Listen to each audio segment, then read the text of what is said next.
AELL is just wonderful. We're so excited about it in the second year, and you'll hear more about what is going on with our partnership a little later on in the presentation.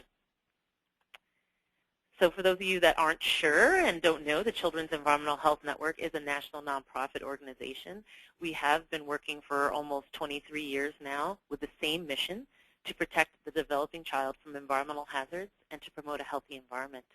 And our goals have always been to first support the peer-reviewed science in the field, to then translate that science into education and building of awareness among a wide variety of partners and general public, and then, of course, to promote sound child protective policies for children. So why the focus on children? This phrase that children are just not little adults has been around since the beginning of the field, and we were very much a part of that. Children actually eat more food, drink more water, and actually breathe more air pound for pound than compared to adults. They actually crawl on the floor, so their behavior is extremely important to their exposures, and they actually they're picking up things and putting things in their mouth and exploring as they should.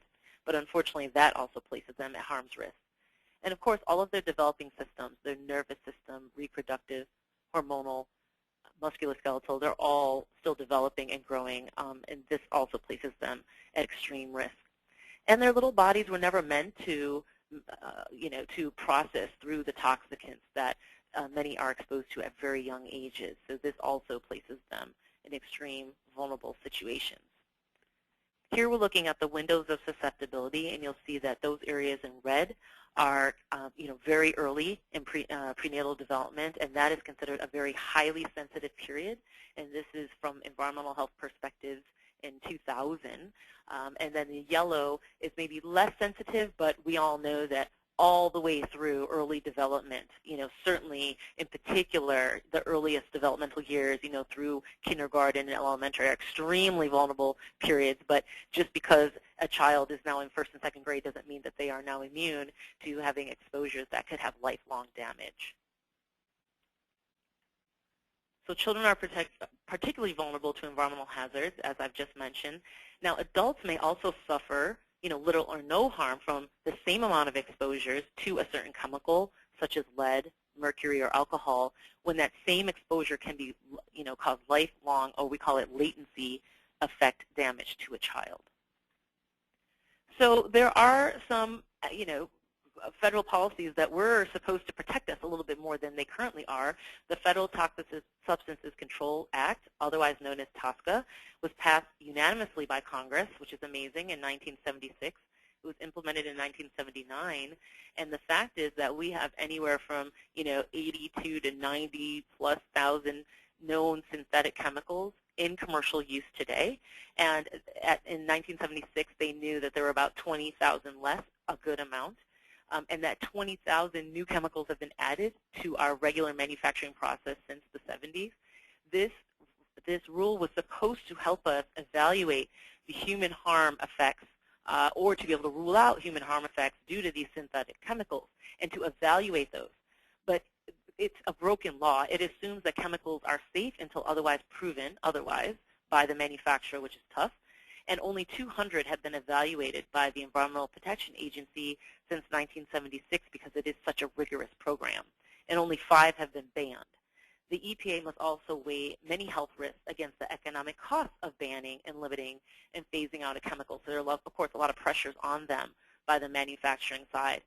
These limitations also look at the fact that the standards currently are based on healthy adult males, not the windows of susceptibility and the vulnerabilities that I just spoke on that children have. They also don't consider developing systems of children and their behaviors. And this rule only considers one chemical at a time. And the reality is, if any of us were to take our body burden sample through hair, urine, feces, or blood, we will find, unfortunately, many versions of different chemicals, not just one. So the bottom line here is that chemicals commonly used are not adequately tested for their impact on human health, and certainly not vulnerable populations such as children's health. So if we look at this, many of you may be familiar with this. This is the result of us taking lead out of gasoline and out of paint in the 70s, and you'll see a direct dose response where the amount of reported higher alarms of levels of lead poisoning certainly had a direct response due to reducing lead out of our paint and gasoline. So this is really considered a success story. But the reality is we're still dealing with 500,000 children on average with high levels of blood lead, which does lead to a lot of neurodevelopmental delays, among many other unfortunate situations. So we still have some work to do there. Children are exposed through ingestion, certainly what they're eating, what they're drinking, and also inhalation, so what they're breathing. For example, lead dust is a huge way of exposure from lead paint, and absorption of their skin and eye contact. So, for example, arsenic on old pressure-treated wood used for playground equipment is one example there. Certainly prenatal exposures, what mom and dad and what we find genetics actually even longer in the lineage may have been exposed to can potentially have a direct response and effect on children. We also know that asthma-related illnesses are a leading cause of school absenteeism, so this is huge. This has been a huge epidemic, public health epidemic for a long time. It wasn't all the time that we were acknowledging the environmental components to asthma, so that has been going on in the last decade or so, which is good to see, but we still have no handle, and we need to acknowledge that environmental components certainly contribute, not exclusively, but they are part of the major asthma epidemic onset as well as severity. In 2009, 9.6 children had asthma, and 70% of them were African American. We know that also learning disabilities have increased just under 200% between the late 70s and 1994. And autism today is 1 in 68 children, and that's as of 2014, and that's up from, it used to be 1 in 700 children not that long ago. Now, there was a big discrepancy between, are we better diagnosing autism, or is that it's really that we're seeing more rates? I can say that our colleagues in the science realms have finally gotten to the point where it's a little of both.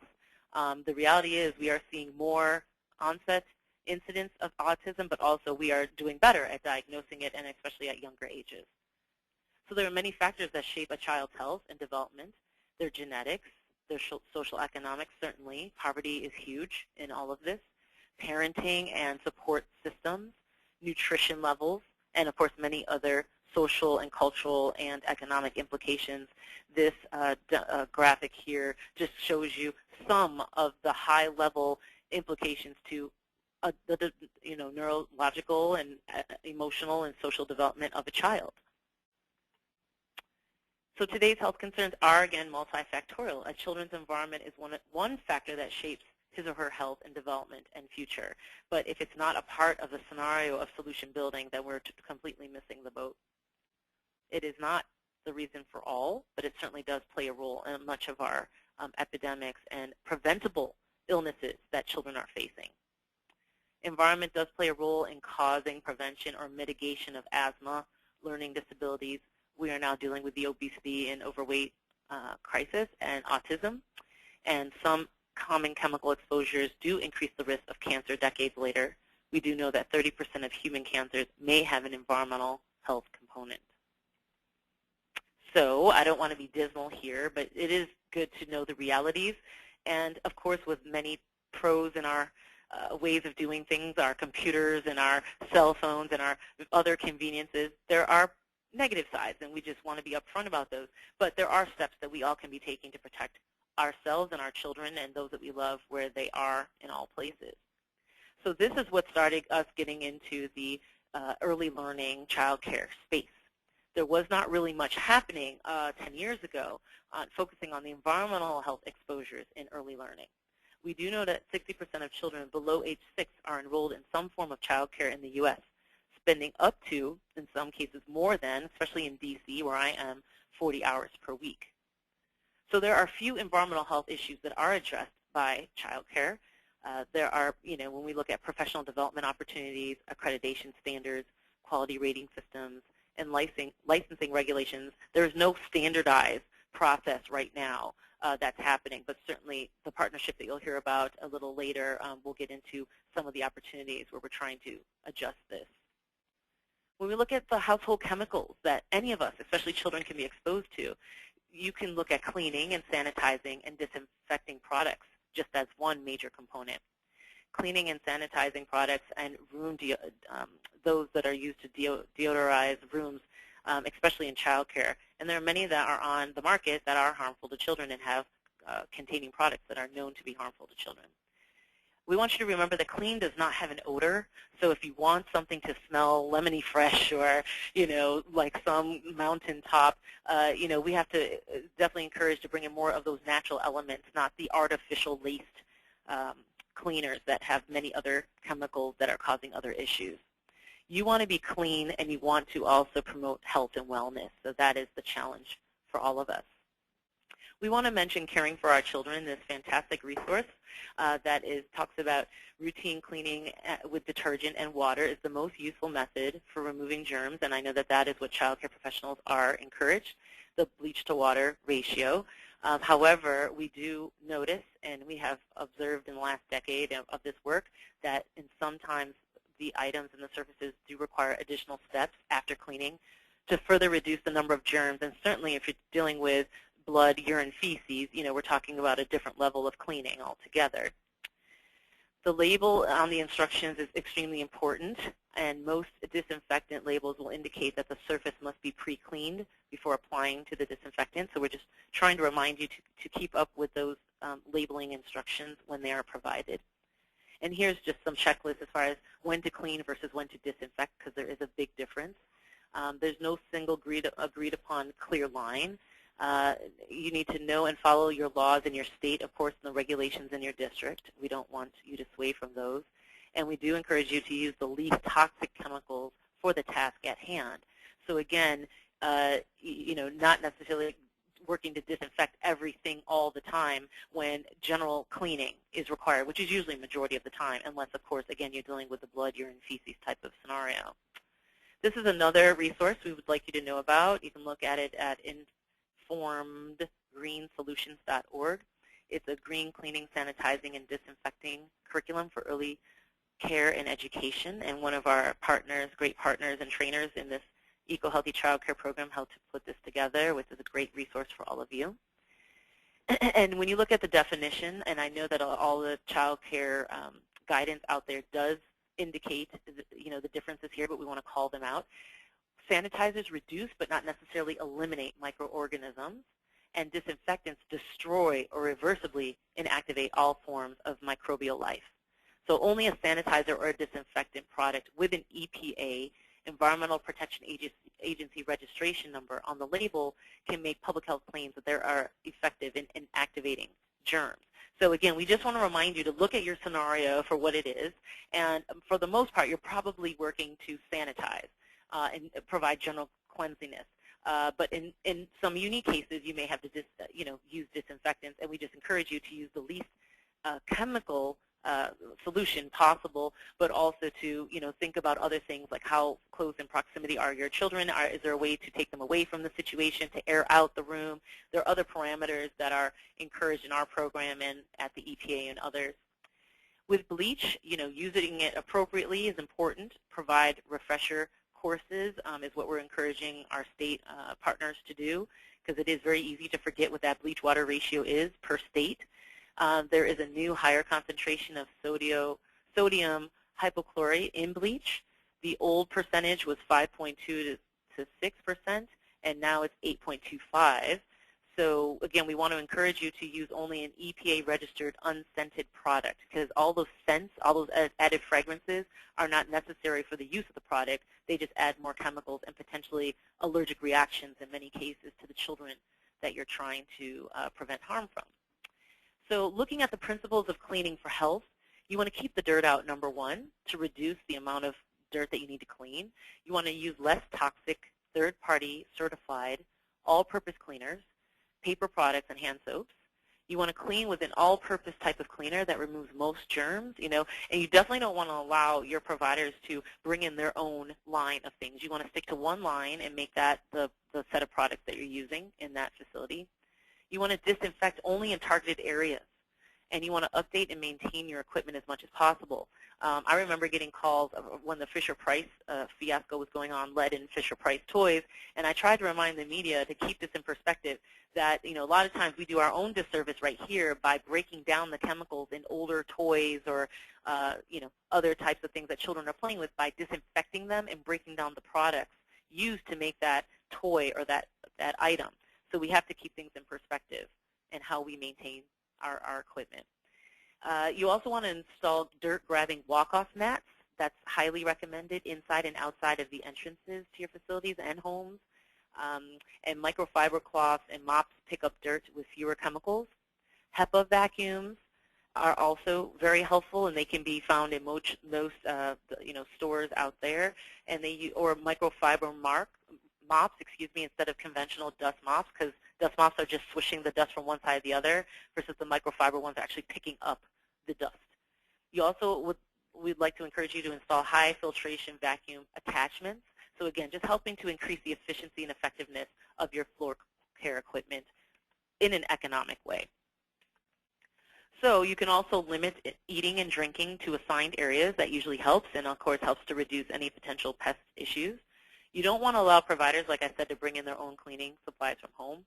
And when cleaning, keeping up with these general procedures, keeping windows open or using fans when possible, reading and following, again, the label of the instructions, using the products when children are not in the area, if at all possible, and don't mix your products. Of course, get rid of products that are beyond expiration, and certainly wear protective gear.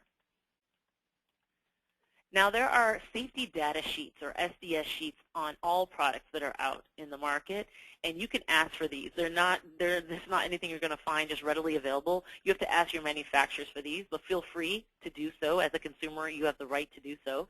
And here are just some recommendations of what to look for and what can be a very complex sheet to look at. You want to make sure that the VOC content, or volatile organic compounds, of the item at hand are 1% or lower, and you want to look at pH levels, making sure that it's around neutral if possible. You want to certainly avoid aerosols when possible, flammable products labeled as corrosive that can cause eye or mucus, membrane damage, or burning of the skin. Those indications already let you know it's a very harmful situation. And then you want ingredients that are that are known carcinogens and mutagens and teratotins to not also be in the products that you're using. You want to use as basic to elemental as possible in your cleaning and any other agents that you're bringing in. This is one example of a material safety data sheet. So again, it can be a bit cumbersome. Groups like ourselves would be happy to help you navigate it if you do acquire a material safety data sheet from a manufacturer. And then I know a lot of our trainers and other partners across the country can also help you navigate this. This is one example of pulling out the health hazard data that is on all of these sheets. So you see right here in this one example, I would be very concerned to use potentially this product because of all the alarm that it is providing to us. But it is there for us to find, and I do encourage you to look up the products that you are currently using if you have any questions. There are also third-party certifiers that we do encourage. These are programs that have gone above and beyond to really look at a product and see if they measure up as far as quote-unquote being called green cleaning products, which seems to be a big term to be used now. EcoLogo and greenseal.org are both third-party certifiers that are of high regard and are given in good accolades, if you will, from the Environmental Protection Agency. So we encourage you to look for that labeling to help you in choosing your products as well. The decisions and choices that we make actually do make a difference, and we do want to remind you that, as you know, child care is big business. And we all, as consumers and certainly as business owners, you all have a huge opportunity in where you spend your money to help with our demand of healthier products on the market. This is another one of those dose response examples where, again, when lead was used in gasoline, up until the mid-70s, we saw a direct response in the amount of lead poisoning incidents in children. And it was funny that because it was only predicted to give us only a little bit, that white line there was the predicted reduced blood lead levels. But we certainly definitely surpassed that, and that's why so many people call the reduction of lead out of paint and gasoline a huge win for children's environmental health. But again, we have to remind ourselves that until it's down to no children being exposed at high levels, we still have a lot of work to do. So the Eco-Healthy Child Care Program is a fantastic program that we've been a proud of. We've helped to lead, and we were working to pilot it between 2004 to 2010, and then we went national in 2010. We've received a variety of awards, the 2013 Innovation Award from the National Environmental Health Association, which we're very proud of, the Child Care in School IPM Integrated Pest Management Recognition Award, and also the EPA recognized us in 2006, which was fantastic. This is our website here, www.cehn.org/EHCC. Our program works to protect children and their caregivers from harmful environmental toxicants. It's the only program of its kind in the nation working to streamline and encourage standardizing and incorporating environmental health education and literacy and low to no cost steps that providers and owners can take to increase safety and health in the facilities that we're working in. We offer, again, free to low cost solutions. We provide a variety of resources. We have free fact sheets in 16 different topical areas on our website. We provide technical assistance and training. We get into 5 or 6 states a year and set up, very robust, integral, interactive 5-hour trainings with child care professional educators who then go and use a train-the-trainer approach and then subsequently train other child care professionals in their states. And we also have a side where we have endorsement of eco-healthy child care facilities that meet a certain number of requirements on a checklist that can be downloaded from our website or that can be mailed to them per request to our office. So there's a 30-item questionnaire, this endorsement checklist, on our site, and also facilities that are meeting the requirements do become endorsed for 2 years. Once that expiration happens, they have to renew again. They also have to have a third party sign their checklist. This cannot be a parent or a staff member. I'm sorry, it can be a parent, it cannot be a staff member. And this is the website again. We are science-based, so we do have a science committee and a board on our board of directors. We also have our National Advisory Committee for the Eco-Healthy Child Care Program, and we also have a science task force specifically for this program. I mean, we take our fundamental basis of the grounding in the science extremely serious because we have nothing else to stand on. We need to make sure we're constantly keeping up with the emerging science. And our recommendations do reflect Caring for Our Children 3rd edition recommendations, as we also have been integral in helping to be reviewers and at times authors for portions of that great resource. Currently, we have more than over 2,400 endorsed facilities in our program, and they are representing and serving over 100,000 plus children, but we know that that's still just a drop in the bucket. Our goal is to get into every licensed child care in the country. And at this time, I'd like to pass over to Colleen, who's going to talk a little bit more about our great partnership with AELL and working to promote healthier environments in child care. Great. Thank you so much, Ensei, for presenting. We are in the process of switching the screen. This is also a great time while I am trying to deal with technology for just a minute. For you to take a minute and type in any of your questions. I know the last time that we had this environmental health, eco-healthy and CHIN on, you had many questions specifically regarding disinfectants and bleach ratios, so we want to make sure that we're able to answer all those questions. And while I'm speaking, that will give Ensei a chance to read through those questions and at the end of the webinar answer all of those. Would you like me to take a couple questions now? Sure. And can you hear me? Because one place it says I'm muted and one place it says I'm not. I know I can hear you. Okay. So there is one question while Colleen is setting up about what is the criteria for selecting and or trusting third-party certifiers? the question is that we called out 2, but there are so many out there, and that the caller is having a hard time evaluating, this.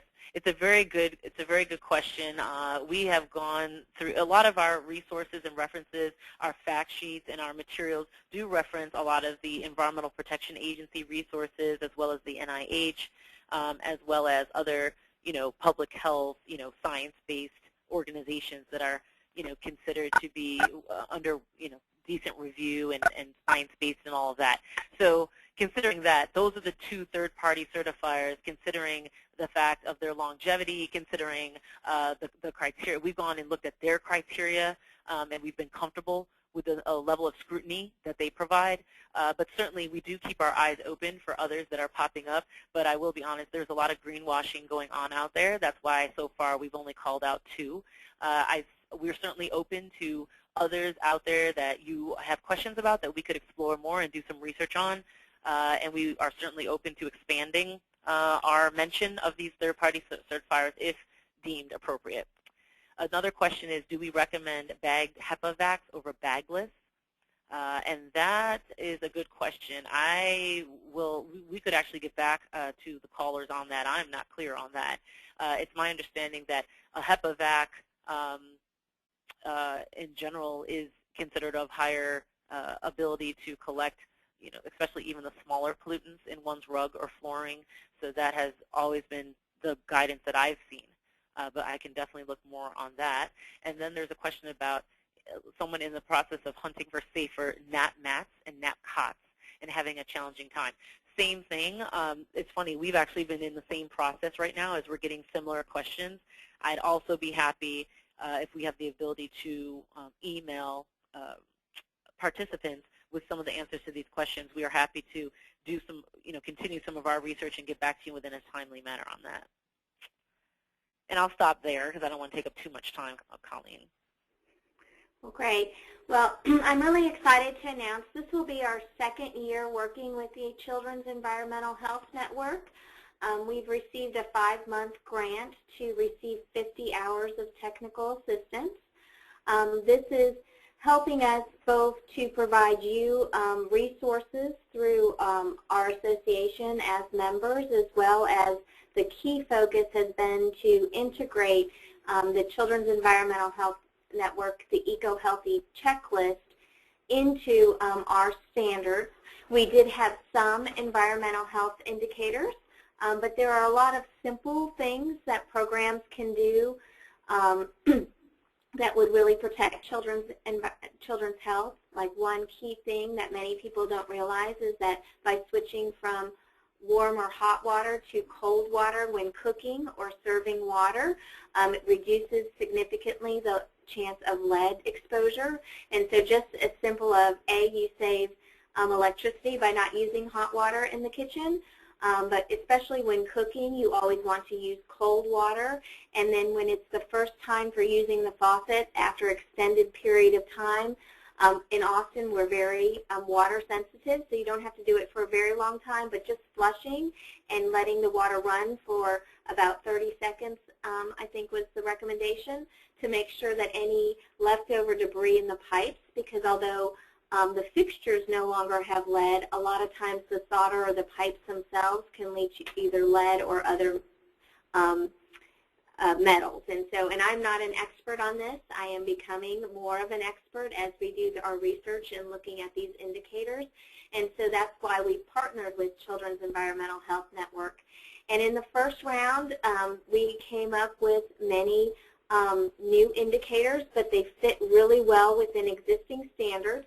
I'm pleased to say that we really only had to add 2 new standards, one on integrated pest management, and then another on, we had one on air quality, but it was more temperature oriented, and so we enhanced the one on air quality.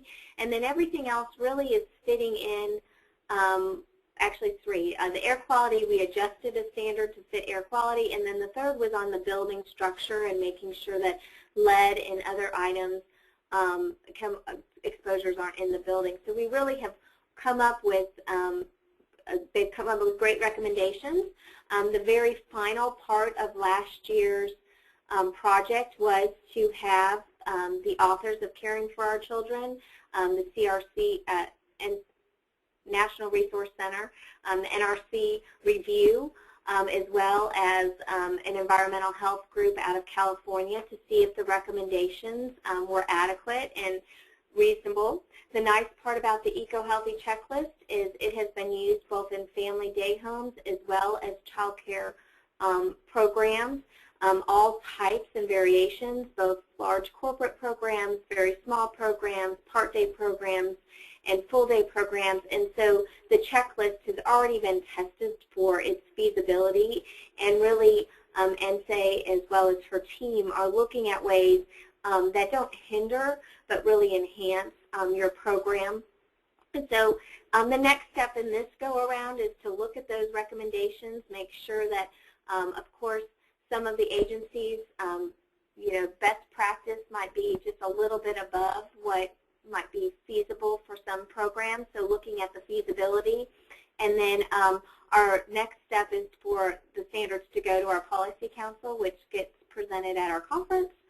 And then they're going to be helping us once the council has any questions or concerns, further information, and so that's what this round is for. And then additionally to provide the administrators and directors of programs just information. So if you're not familiar with Children's Environmental Health Network, you'll be able to find many of the resources on our website and then link back to, because they are constantly trying to answer your questions, because things such as the state of Washington is very different than the state of Georgia, which is different than the state of Texas. And so I noticed that NSA was very careful to say, follow your local and regional guidelines, because not all states agree, and there also are certain things that may be more prevalent or certain conditions, certain environmental hazards that are different in different areas. And so they really are doing an excellent job of pulling together lots of different national resources to have an impact in children's environmental health. So we're excited about this partnership. And for some reason, my slides aren't changing, so I am trying to get there to the next slide. Let's see. There we go. And so basically, we want to provide realistic, low-cost strategies to really protect children from environmental toxicants. Our new revisions won't be released until 2016. So in the meantime, we have blogs, webinars, and newsletter articles available for you. We have past articles. We've been publishing them pretty consistently, at least in 3 out of the 4 last issues, as well as there are multiple blog entries already on our website, and we'll be reintroducing some new ones as they become available in these webinars.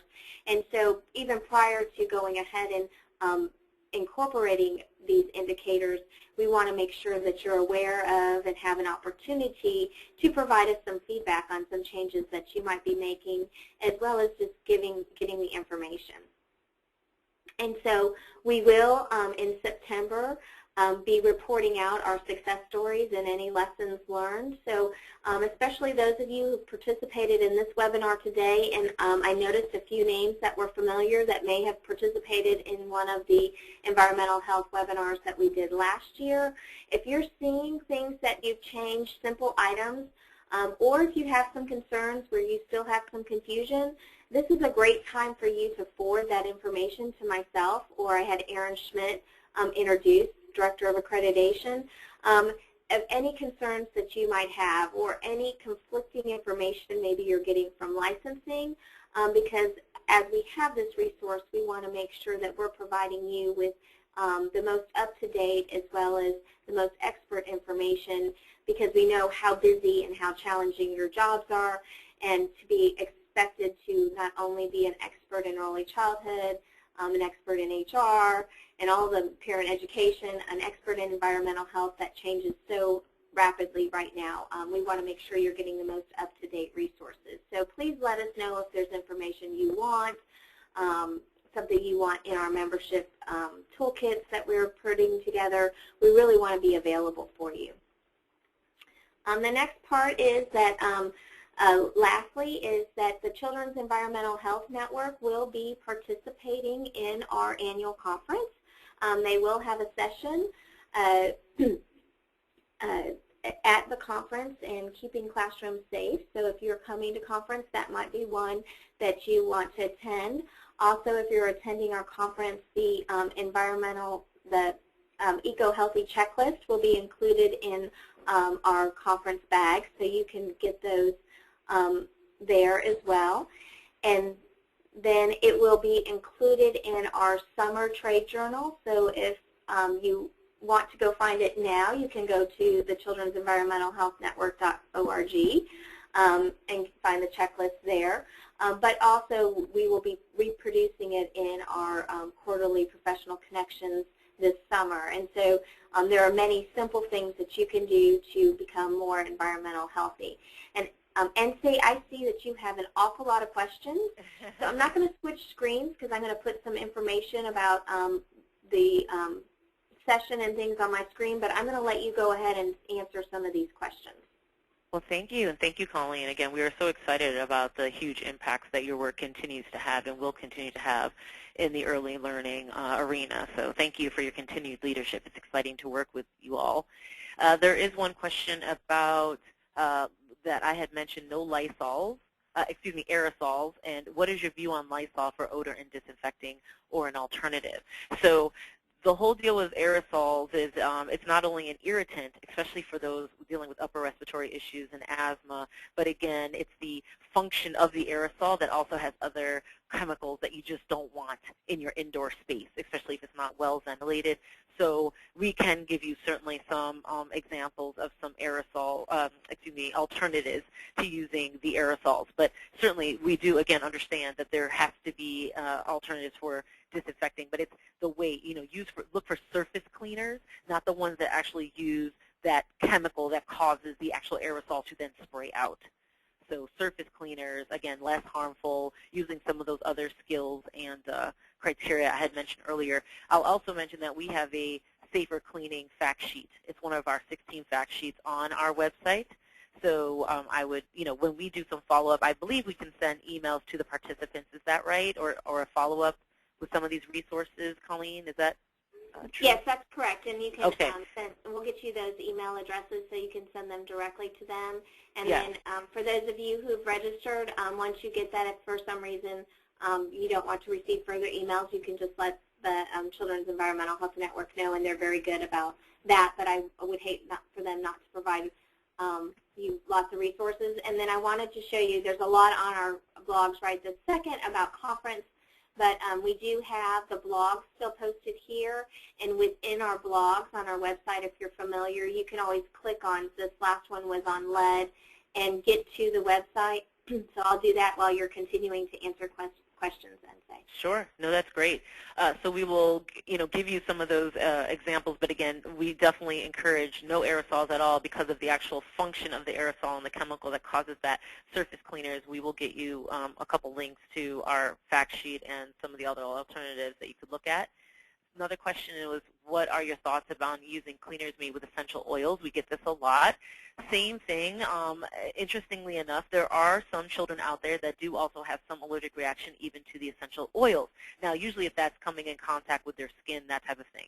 So we would just encourage, again, not in abundance, because sometimes it's the, there are some chemically, very sensitive children out there and adults.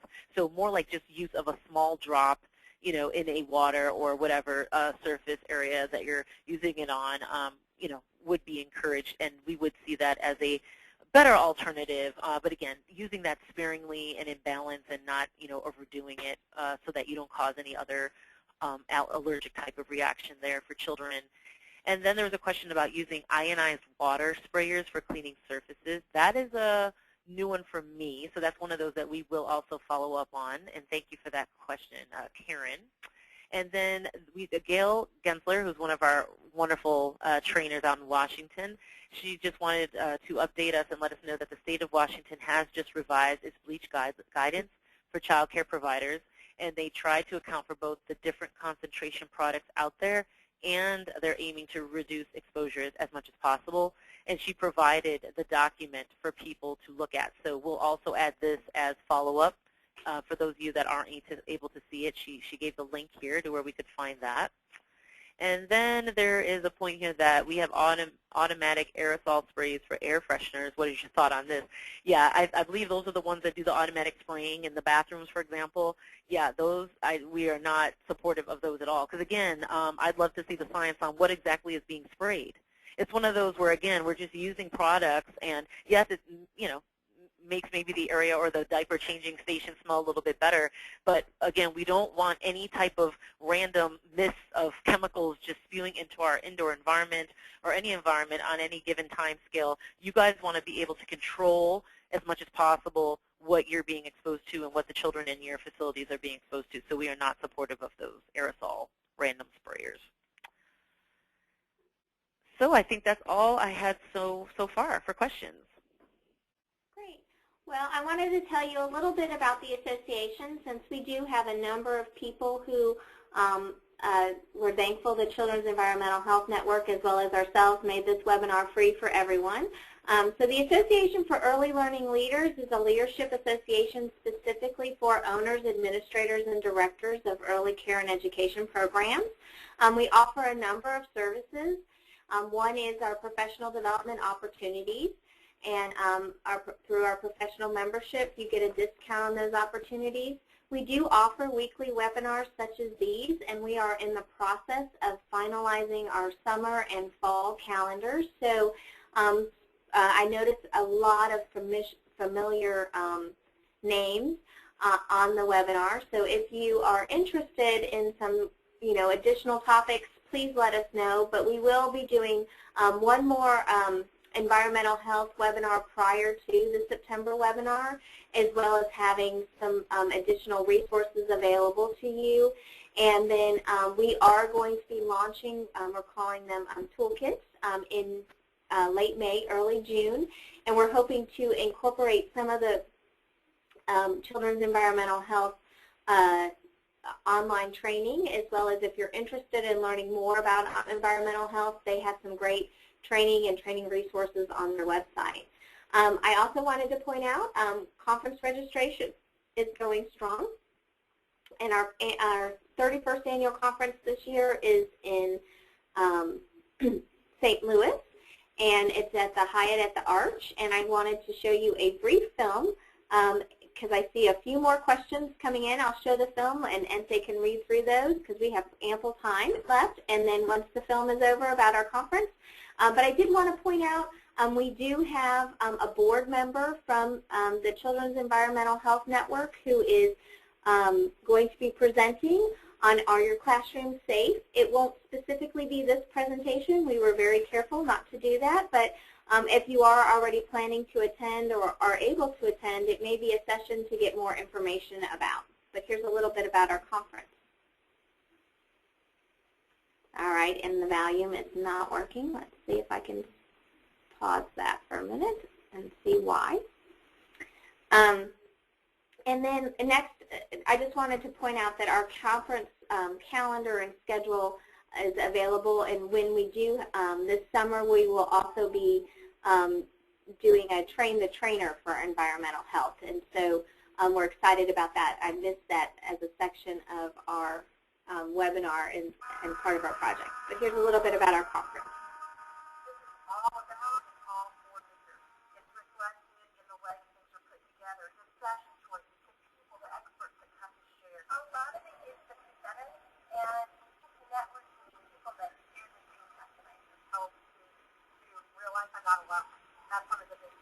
So often when you're out there in your preschool, you're thinking, oh my goodness, I'm the only one who has these challenges. And coming here together to talk to other directors and administrators and owners, I see we have common stresses, common goals. I love how they involve the exhibitors in every element of the conference and give us an opportunity to really interact with the attendees. Join us April 16th through 18th for pre-conference April 15th. Register today online at earlylearningleaders.org. I look forward to seeing you there. All right, and I see that a few more questions came in, so I'm going to let you answer those. Okay, thank you. There's a question, since we did talk about essential oils a few minutes ago, there's a question now whether we are supportive of essential oil diffusers. I'll just go back to If you are planning to use essential oils, we would recommend that it's like a small drop in a bowl of water, something like that, versus the diffusers themselves. It's just another way of trying to make sure that you're limiting the amount of potential allergic reaction that we are finding, because we do get calls from providers that say, well, that's not really an alternative for me. I tried it and a child was coughing a lot, or something. You never know until you try some of these alternatives. So again, depending on the allergies of the children that you are serving, that may certainly be an option, whether it's the diffuser, but we would suggest maybe, warming up, warm water and cinnamon sticks if you wanted kind of a nice, cinnamon smell, or, there are some other alternatives that we offer on our fact sheets to think about. So the diffusers, it's not that they're terrible, but just to keep it even more simple, you might just want to take a small drop of an essential oil and put it in a bowl of water, if that is helpful. And say, in that same note, I've been reading, because I've been reading a lot on this regarding our standards and some guidance, I noticed there's a lot of orange-based cleaners, and some, of course, have a lot of chemicals in them, but others seem to be more very much just essential orange oil and then the acidic components. Again, I guess it would depend on allergies of children, but I recall you having a resource where we could go to have maybe third party. Can you explain that a little bit more, and how we can know which ones, because there's lots of commercialization around eco-healthy right now. No, it's so true. And the last thing we want any of our partners and our, providers out there to be is overwhelmed, as I am as a mother of three many times, and a general consumer. I always kind of give the general advice. Many of us are looking at the nutrition labeling of the food that we're bringing into our homes, for the packaged food anyway, and feeding our children. I would offer for you to use that same type of wisdom when you're looking at the products that you're utilizing for various reasons across your home or your facility or any other, in particular, indoor environment. So when it comes to using these third-party certifiers, there's supposed to be a way to help the consumer in providing information that a general label just doesn't. We have other issues with labeling on our products, and there are all kinds of other advocacy efforts happening to try to increase the effectiveness of, when you look at a label, pulling things out, making things bigger, pulling out some issues of concern or non-concern, that kind of thing, just to help you in your purchasing opinions or options and that kind of thing. So when it comes to Green Seal and Eco Logo, those are the two that we have pulled out so far. They are one of some of the oldest, if you will. They again have the endorsement, I would say, by the Environmental Protection Agency. So we tend to have our recommendations fall in suit with that process. And again, they are quite rigorous in their expectation of whether a product will pass for their endorsement or their logo design to seal of approval or not. So those are just ways, without greenwashing, those are two that are out there. Now again, the earlier question was, there are other third-party certifiers, why aren't we talking about those? I will tell you, there are others that we looked at. I don't want to name them to call them out per se, but there are some that just haven't met the standards as far as the basis of this presentation that we just provided, and that gets into the greenwashing. There's a lot of, just so you know, there are a lot of products that are labeled as non-toxic. That means nothing.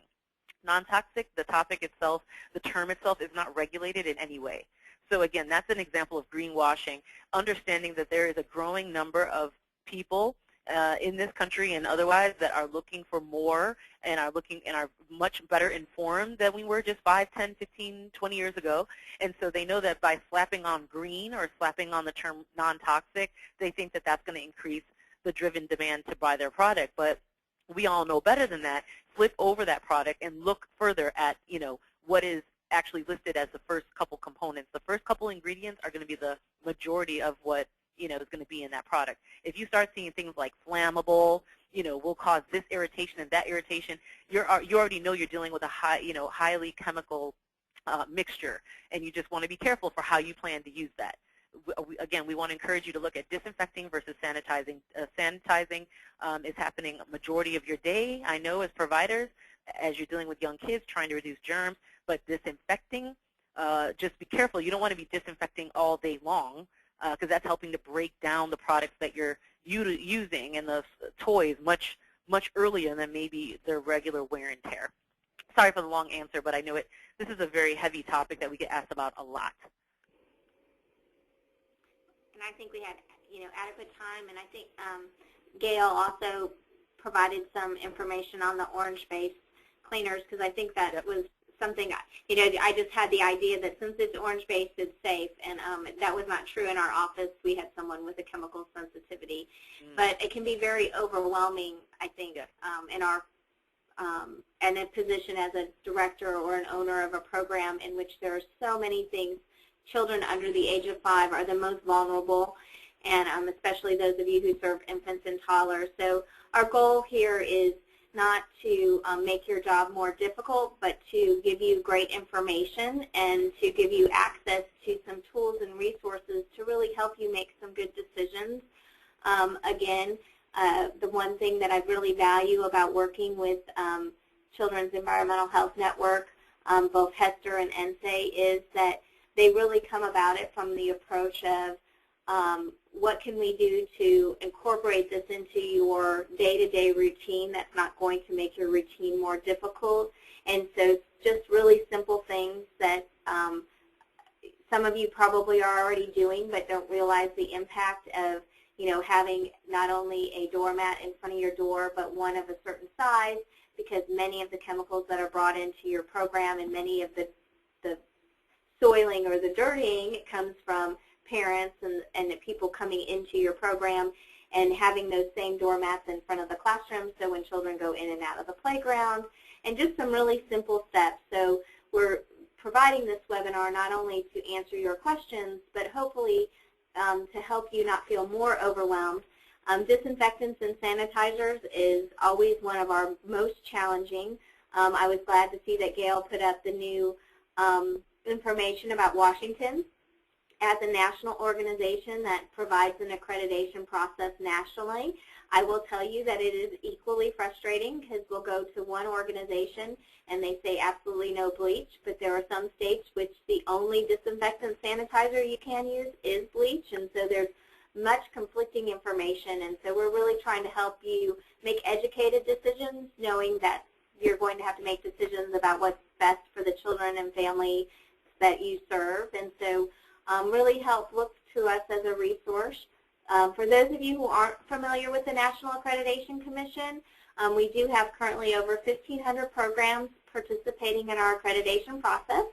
We have a number of them in the state of Washington, as well as around the country.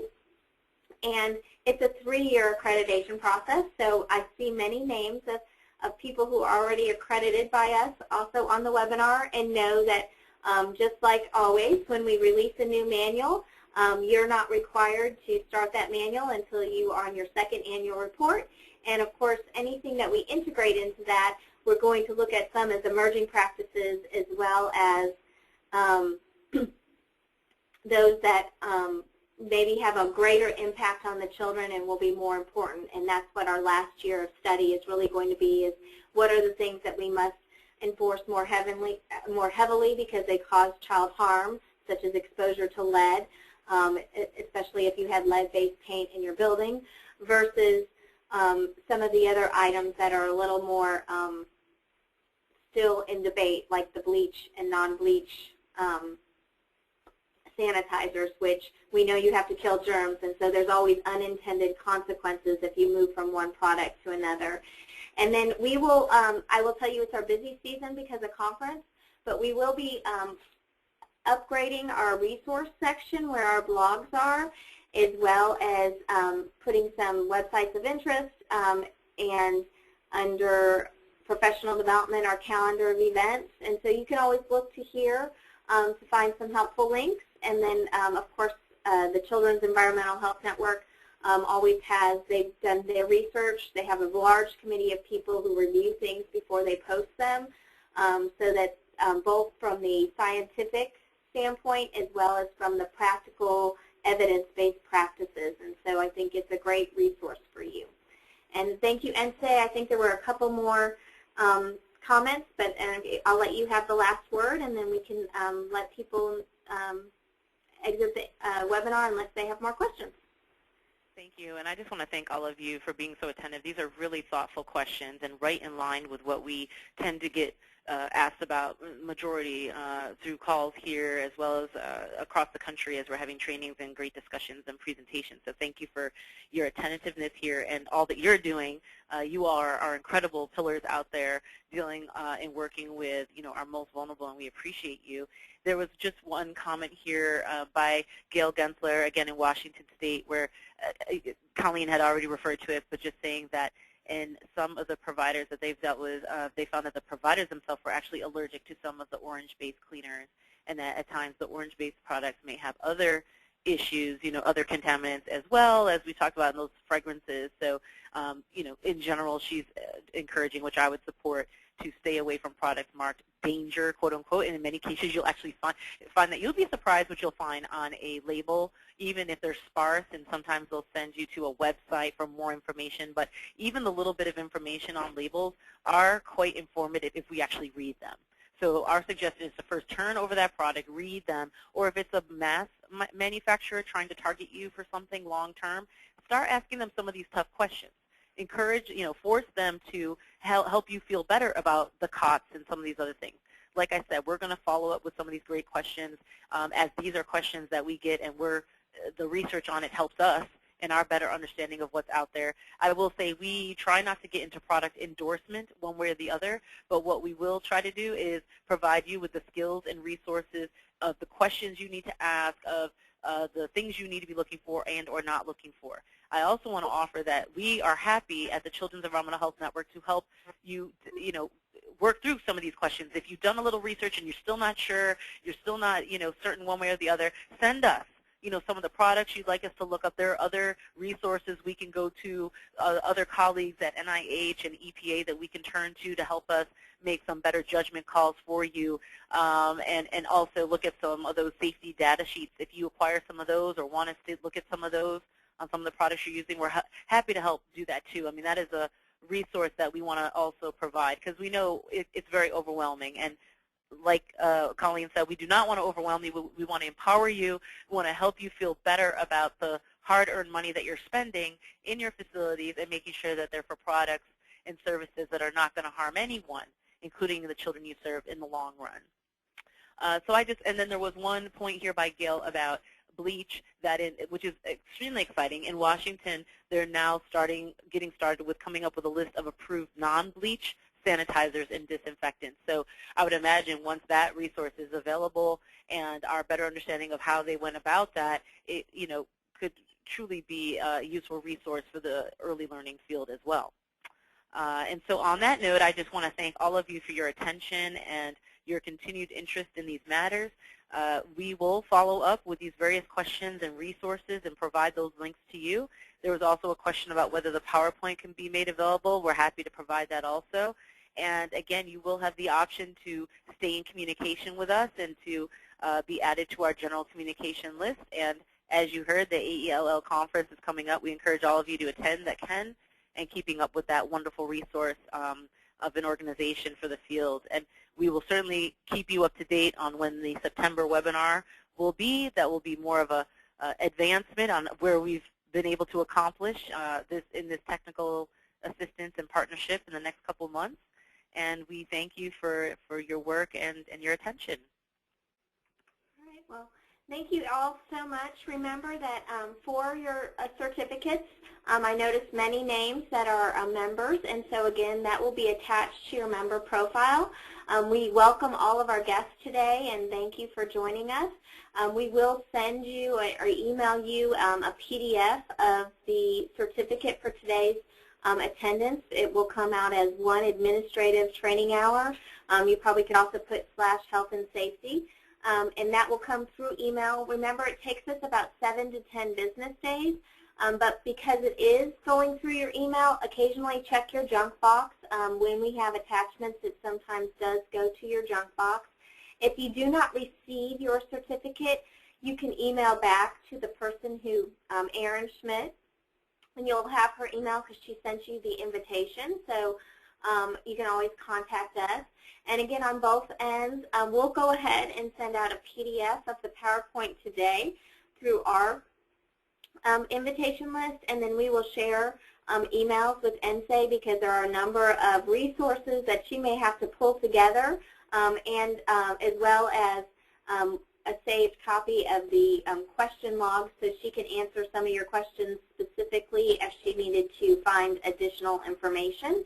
But I think for most of us, as we know, it takes one person to ask the question, but usually there's about 10 others who have the same question and didn't think of it. So probably some of those questions we'll just go ahead and send out to the entire group. I'm especially interested if NSA is able to find it out because I had this question a couple weeks ago about if it's an effective sanitizer, about the ionized water as well. And then the steam things, the steam cleaners that say 99.9% effective, but of course they get very hot, so there's some safety issues with those. So we will be keeping you informed. And again, it's now, we'll be respectful of your time. It is now just after 3 o'clock. So if you have additional questions, please go ahead and email Erin, and she will forward those to NSA and her team, and they will get back to you with any with those answers. Again, remember, just usually about 3 to 5 business days for us, and then if you don't hear back, let us know. Just as we want to be respectful of their time, they're very busy in their office, and a little bit short-staffed right now. So thank you so much, NSA. I appreciate all your time today, and we look forward to having you again. Thank you. Have a great day, everyone. All right, thank you. Thanks. Bye-bye. Bye-bye.